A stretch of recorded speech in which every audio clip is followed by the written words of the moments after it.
Welcome to the Brain Health Hookup. I'm Laurel Myers Hurst, your resident groovologist, and I believe that better mental health needs to be fun. Here we talk about mental wellness, we explore the physical, emotional, and relational needs we have as humans with the science and practices that help our mental health to flourish. Plus, we dive into my signature method, groove therapy, that engages folks in groove-based music making to lift mood and lower inflammation and pain. I'm so glad you're here. So let's hit it. Well. Well, truly a deep subject. One of my well-tuned women coaching clients asked, how bad is sugar in regard to gut health? Are all sugars created equally, like monk fruit, stevia, cane sugar, honey, maple sugar, are naturally occurring sugar in fruits? Kaylee, thank you. We're going to tackle the sugar dilemma today by ranking sweeteners from the best to the worst, in my opinion. So hold on to your sweet teaspoon. Kaylee hit the nail on the head when she guessed that naturally occurring sugars in fruits are our best source of sweet treats. I don't believe we would have been created with special taste buds for sweetness if we weren't supposed to enjoy them. Naturally occurring sugar in fruit, or fructose, in whole fruit is tasty and beneficial for at least 3 reasons other than the sugar itself. First, whole fruits are a good source of fiber that feeds good bacteria in the gut. Second, whole fruits are also rich in polyphenols, flavonoids, vitamins, and minerals that help us build enzymes and cells. And also, whole fruits have their own microbiome that benefits the diversity of our probiotic constitution. So for all these reasons, naturally occurring sugars in whole fruits are the tops. A pro tip is to eat whole fruit with the skin on whenever possible.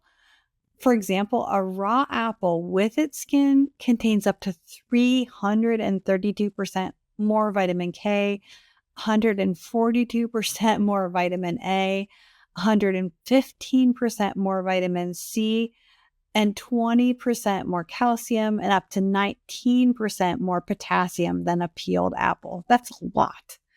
So I'm declaring a tie for the next most favored sugar status. Locally produced unpasteurized honey and maple sugar are some of my favorites for sweetening everything from smoothies to baked goods.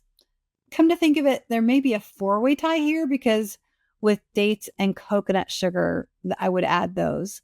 Considering all the formulations of these 4 natural sweeteners, including syrups and molasses, granules, and powdered forms, I really think it's tough to think of a recipe I couldn't make by subbing in one of these products.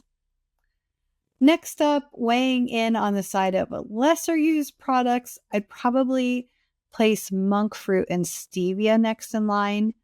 Monk fruit is typically blended with erythritol, and the latter is known to make blood platelets more plentiful and more sticky, driving concerns that it might lead to worsening of heart disease or stroke risk. Erythritol in quantity often has unpleasant side effects like bloating, cramping, excess gas, and diarrhea. That can't spell anything good for long-term use and for gut health. And then stevia also has been shown in at least one study to disrupt beneficial intestinal flora, those good bacteria.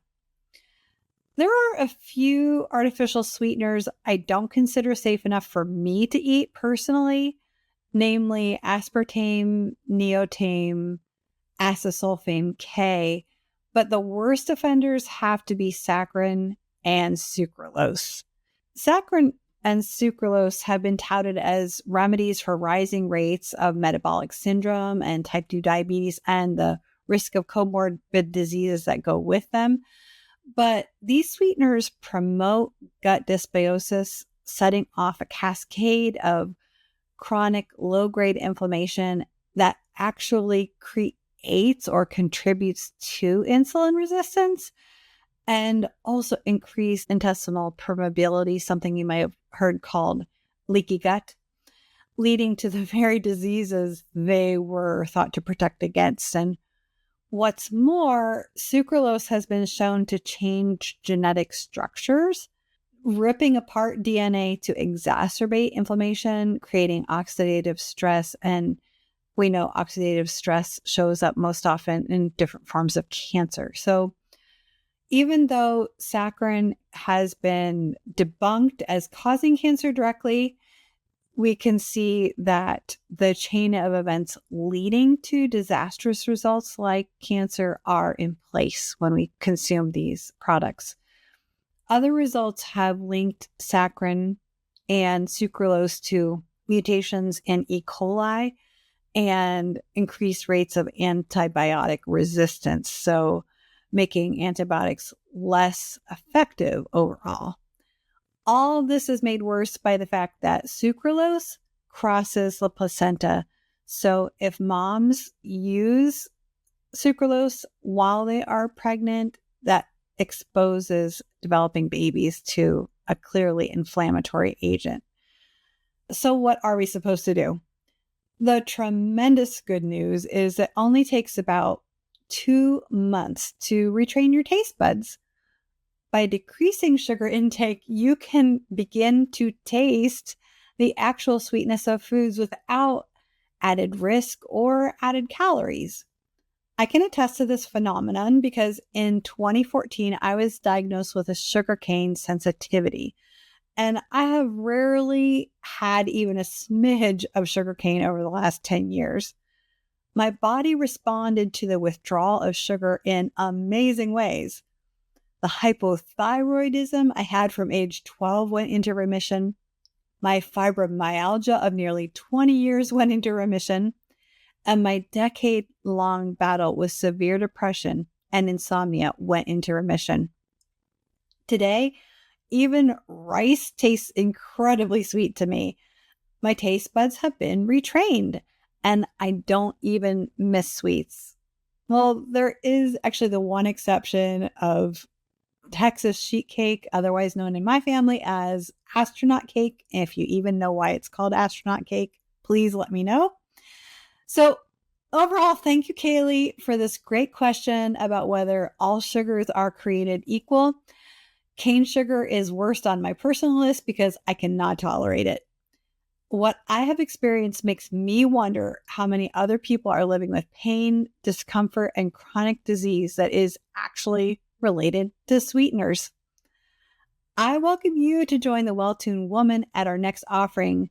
If you have questions like this that you need answered, questions about natural wellness that other providers either don't know or don't have time to answer, and you can definitely check out information about the Well-Tuned Woman in the show notes. Thank you for tuning into this episode of the Brain Health Hookup. I hope this episode radiates with the conviction that generating mental wellness needs to be fun and safe. We want you to find your power and understand your innate design to flourish in everything you do. And we hope that inspires you to come back and listen for more. I'd love for you to leave a review of this podcast as it helps the show grow to reach more people who need to make mental wellness fun. You can find the leave a review button as well as all the YouTube visuals, bonuses, and ways we can help to support you on our website, podcast.grooveforhealth.com. I appreciate you more than words can say. See you next time, and remember, together we have everything we need.